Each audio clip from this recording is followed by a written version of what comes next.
Howdy everybody, Cub here. Welcome back to Hermitcraft. Last time we made 2 more memento rooms, one commemorating the NHO and one commemorating the all the things advancement that we got.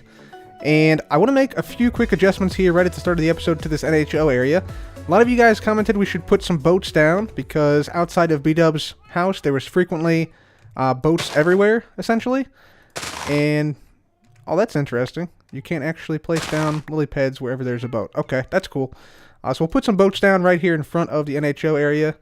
Maybe we'll put one right on there as well. Yeah, that seems a little bit more realistic. We're also going to put down some vines because a lot of you guys said that, you know, the area has a lot of vines, the jungle has a lot of vines, so I think it makes sense to put some vines down here, so we'll do that in some various locations here.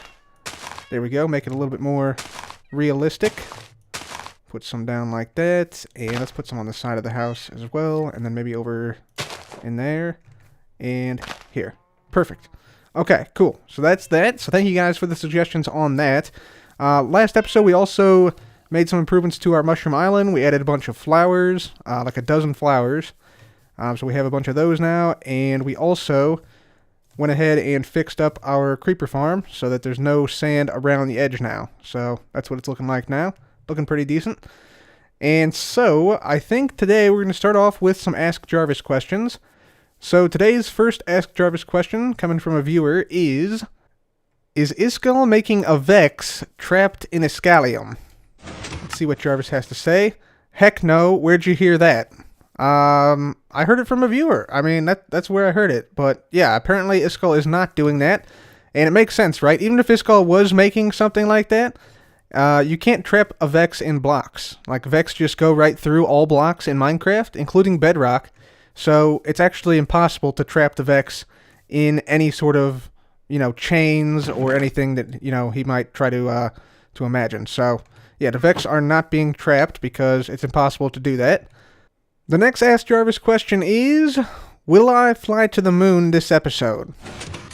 Will I fly to the moon? It shall be so, and it will be so. Because today, guys, we are going to be talking a lot about Falcon Heavy and the launch of SpaceX's rocket. And yeah, I'm going to be showing some really cool things. And yeah, even if you saw the launch, there's probably some things that you don't know about it. And so I'm going to share some of those with you guys right now.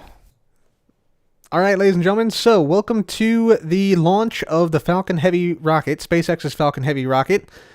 This rocket is the most powerful rocket on the planet by a factor of 2, meaning you can place a satellite that is nearly twice as heavy as any other rocket, and it can get it into orbit for you.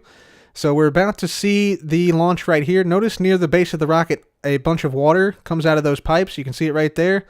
And yeah, the majority of the cloud that you see from this is actually steam, which is necessary because of the intense sound vibration that is caused by the launch. Basically, the sound is so intense that it will damage the pad if you don't have that water suppression. But there it goes. There was a successful launch of the Falcon Heavy rocket on Tuesday. And yeah, it's a pretty impressive feat of engineering, especially considering both of the cores on the side of the rocket have flown to space, flown to outer space before and returned successfully. So these are actually being reflown, the cores on the side. So that is super, super impressive. It was a very exciting launch. I actually got to watch it with Scar. Scar and I were talking as this was going on, and I was very nervous. I actually did not think the launch would be successful, given SpaceX's history on Falcon 9 and Falcon 1 in particular. But it was successful. There you go. You can see it flying through the sky. So now we fast forward a little bit into the flight, and basically what's going to happen here in just a moment, the 2 cores on the side of the rocket are going to separate and then fly back to the launch pad, or close to the launch pad, actually landing zone 1 and 2. But this is sort of unique in rocketry. Actually, the mechanism that is used to deploy these cores has never been tested in space, so this was actually a somewhat nerve-wracking moment. But there you go, you can see the separation of the cores. They fall away, and we'll soon flip back around and return back to the launch pad. You can see the upper stage is sort of a shot from the ground of that. And so, yeah, that's pretty cool that actually worked, and that, yeah, nothing crashed into one another. Like, there was some concern that the cores could crash into one another. on the way back or soon after separating. But that did not happen. And so, yeah, you can see them now. Yeah, they're boosting back. They're reorienting themselves relative to the Earth and boosting back toward the landing zone. So at this point, we had the main engine cut off, and the center stage fell away. That's what you're seeing up there. And then we had a lighting of the second stage booster, and there it is right there. So the second stage booster is going to basically take the entire system the rest of the way. And we'll also shortly here see the fairing separation, which released probably one of the most amazing sights ever seen, in my opinion, which was the car being, the fairing separating and then the car being essentially exposed to the vacuum of space. Here it is right here. See, the fairing separates, and there we go. There's now a car floating in space above the surface of the Earth. Now, this is a real image. Like, this actually happened. This actually happened in real life, guys. Like, that's amazing. And yeah, I'll talk a little bit more about the car and everything and where it's at right now in just a moment. But let's go ahead and now switch back to the boosters. So here we're a little bit further on in the flight. You can see the final landing burn being conducted up in the upper right-hand corner. And both of the boosters, the core boosters on the sides, are now returning to the landing pad.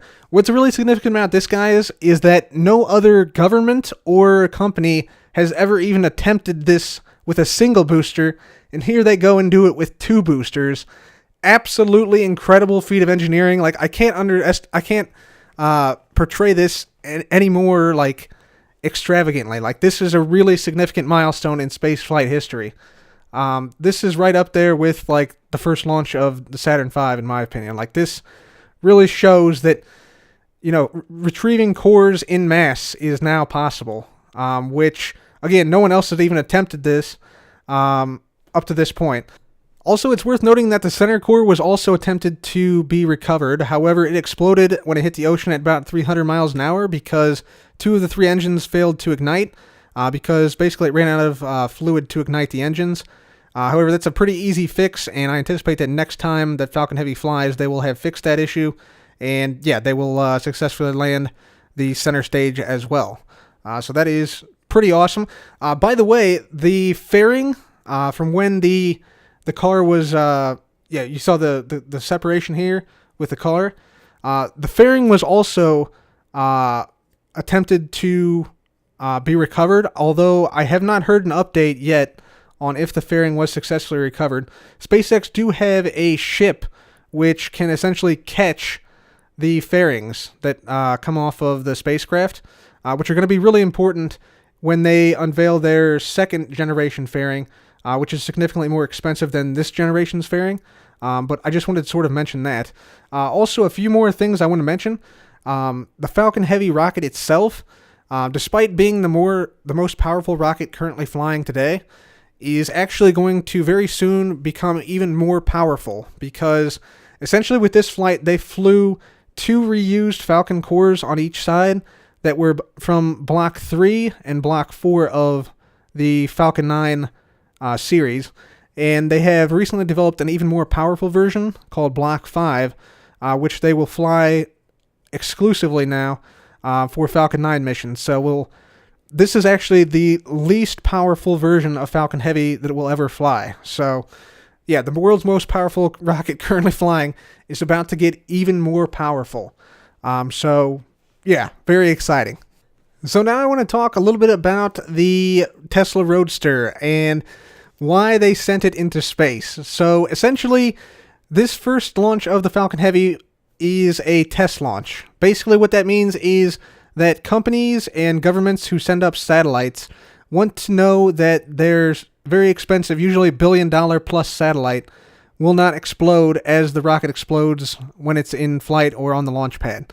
So for the first test flight, like this one, they usually send up a test mass, a test payload mass, usually like a block of concrete or something, just to make sure that, you know, everything goes according to plan, and they simulate as close to possible the actual flight conditions when they're flying a satellite. In this case, instead of a block of concrete, they sent up a car because why not? It's awesome. I mean, look at this image. This is a real image. that actually occurred on Tuesday. This is literally a car in space. I mean, we were promised flying cars in the future, and ladies and gentlemen, welcome to the future, because it is here now. This is actually a flying car. At this point, the car is actually, or was actually, I should say, in orbit around Earth. However, behind the car, there's actually the second stage, which is attached to the car, which basically what they did is they cruised around the Van Allen belts, which are radiation belts around the planet, for about 6 hours or so, just to make sure that they could cruise for a while and then restart the engine after it's been in the Van Allen belts and reignite it, make sure that no fuel froze inside the rocket itself.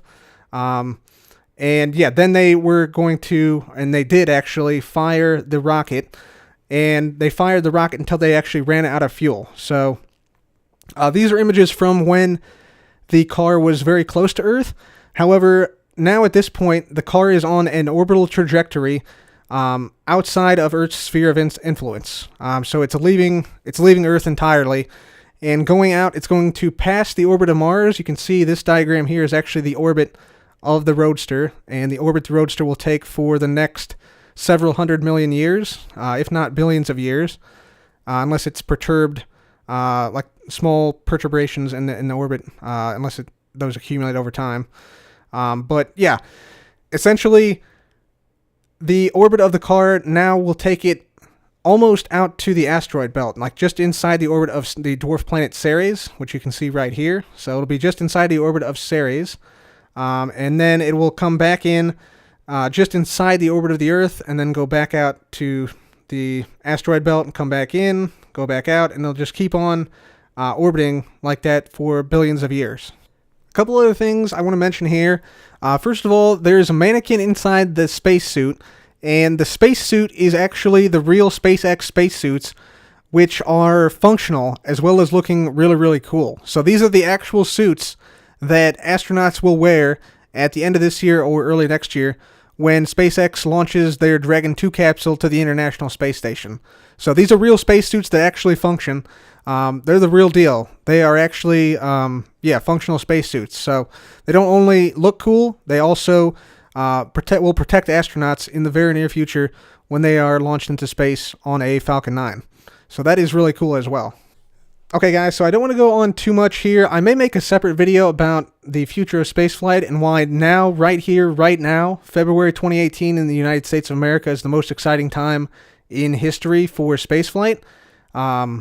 Essentially, I'm not going to go too much into detail, but there are a lot of other companies also working on new rocket technology, including Blue Origin, Sierra Nevada Corp, which actually yesterday received a contract to supply the ISS. So that's big news. That's huge news. And also SLS coming online soon. It's a very exciting time in rocketry. However, I will note, even despite the fact of the Falcon Heavy successfully having a test flight on Tuesday, I believe that SpaceX and Elon Musk have already moved on from the Falcon Heavy.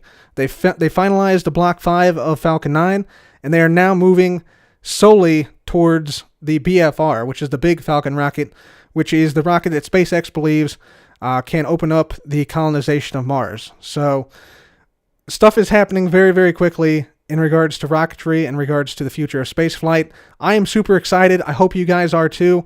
I will definitely be talking more about this in future videos, and potentially separate videos, which are non-Minecraft videos, in the very near future. So anyways, I'll keep you guys up to date, but for now, let's go ahead and head on back to Minecraft, and I want to do something to commemorate this space flight, the first maiden flight of Falcon Heavy.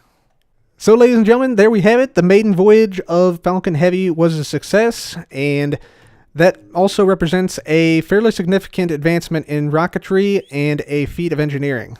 And as such, I think we want to commemorate this here somewhere in the world. We have somewhat of a long history of commemorating SpaceX feats, including the Let's Play rocket that went back and forth from the ground to the space station, which you can see right here. This is me actually riding the rocket up, and it can return autonomously to the ground at the press of a button. And we want to continue that practice here on Hermitcraft. So if we go ahead and just make our way into the hub, the Cub Hub, just make our way through the portal here. It just so happens that we have a giant world which is floating in space, obviously around here with the galaxy below it. And I was thinking to myself, what could I make with regards to SpaceX? And I thought, you know, we got this hub in here. Why not make the actual Tesla Roadster and put Starman in it floating through this nether hub? So that's exactly what we're going to do. We already got, you know, the UFO over here with the Vindicators in there. So we're going to make the Tesla Roadster with Starman in here in this nether hub. So let's see where we want to put this thing. I'm thinking maybe either over here or over here. Alright, ladies and gentlemen, so I think we're going to go ahead and put this Roadster right over here in our hub. So just to the right of the Prismarine portal, I think. This is a nice open space with not a whole lot here. And so, yeah, I think this will be a perfect spot, actually. And I think we'll have the front of it facing this direction. So like it's moving in this direction out this way. So that should work. Or actually, we could have it going this way, too. Yeah, it doesn't really make a difference. Let's have it going this way, I think, would be cool. So, yeah, I got some blocks here and everything. So let's go ahead and start to make this. Let's see, how far are we from the wall? This looks good. We don't want it to be too big, because obviously, you know, we don't want to take up too much space here. We want the focus still to be, you know, the planet and outer space and the galaxy below. But we want something to be similar in scale to the UFO we got over there. And let's see, is this a good height? Maybe we go one higher. I think that's good. Yeah, okay. And then let's see, let's go from here. Let's have it start. Let's say here or so. Yeah, that should be good. So we should be able to put a block right on top of that. Yeah, okay, perfect. So let's have it be like 4 blocks wide or so, because it's a Roadster, right? It's only a 2-seat car, so we could have like this. Let's see, how do we want to do this? Let's have it be like 4 by, let's say, like 7. So that's 1, 2, 3, 4, 5, 6, 7. So right there will be the whole thing right here. There we go. And let's see here. So, we're gonna want, let's say, some red across the back. Let's just bring this down here for right now. Bring these slabs down here. There we go. And then once we get this down, we're going to have black wool right here. Although, let's see. We'll probably have this be like a wheel right here on this portion. So wheel there, and then the front, let's have a wheel here and a wheel here. So those will be the wheels. And then we can bring this down like this to the front, and then across, and then back this way. And then we'll need like some black concrete here. This will be like the very front of the Roadster. And then we want probably like some nether brick stairs like this. And so this will be like where the guy stands. So this will be where Starman stands right here. If we can put him down there. There we go. So let's just put his suit on. There we go. And then the boots. There we go. Nice. Okay. And then we'll have like the windshield across here. Cool. Let's see. Then gonna need some stuff in the back here. So we'll put like the back down here. This down like this. How is that looking? Yeah, okay. That's looking good. That's looking good. Let's put down some of the details now. Let's put down like some headlights. Right there. We'll put down like the front bit right here to make it look a little bit more like a car. We're also going to need some carpet. So let's grab some red carpet here, because we want to make this all spawn proof. So we'll put down like red carpet here. And then we'll put some black carpet down where we got some black blocks. Let's see, we could put carpet here. Carpet here. We're going to need a little bit more carpet as well. There we go. And this stuff right down to there at that point. Nice. And then on the back, we can place down, let's see, maybe some trip wires. Could be cool for the back. Technically, this Roadster is actually like attached to the second stage of the rocket, but we're just going to make it floating, like free floating, essentially. I guess we could put down like ladders here, and then maybe... Oh yeah, we also have to put in the don't panic sign, so let's put in that. So let's put in this here. Say, don't panic. There we go. Don't panic sign. Gotta get those details in there. Let's see. We'll need some... Oh, yeah, we already have some black carpet. So let's get some of this out right here for the windshield. There we go. We need a little more carpet right there. Don't panic signs in there. We could also put some buttons down on the tires to make these look a little bit better. So let's put these down on all the tires. And let's see, tire there, and a tire right here. And let's see how that looks. Yeah, let's get down and see how this looks now. I think this should be pretty much all we need though for a Roadster. Let's see. Yeah, it looks like a car flying through space. That's pretty much what it looks like, yeah. Let's actually... I want to take out these half slabs here by the wheels, I think, though. Maybe give it a little more shape. So let's grab some dirt. Let's just get on up here. Take these out on the sides right there. And the same thing on the back side. We'll take some of these out. There we go. Take this out. Take that out. And that should give it a little bit better shape, I think. Let's just step back here a little ways and see what we got. Yeah, I think this is looking pretty good. Or as good as it's gonna get, really. Yeah, it's definitely looking like a car flying through space. So guys, now for the real test. Here's what Starman looks like in Minecraft, right there. And then here is what the actual Roadster looks like with Starman at the helm in real life. So I'd say it's pretty fairly accurate, you know? I mean, we got the big planet, which certainly helps with the realism here, and then yeah, just a little car here with the windshield and, you know, the backrest and everything like that. We got the don't panic sign in here, so we can just ride along. Oh, this looks amazing. We can look out and see the planet above us right there. So yeah, I'm pretty happy with this. This fits really well, and yeah, it's kind of a cool thing to have in the hub, I think. So let's just go ahead and take this all down. Let's get out our rockets. I want to fly around and see what this looks like when we fly around a little bit here. So we're out here, we fly over to UFO, and then suddenly there's just randomly a car flying through space. I love it. Alright, so I'm very happy with this, guys. I'm happy with how this turned out. You can see Starman in there just chilling, you know, just chilling.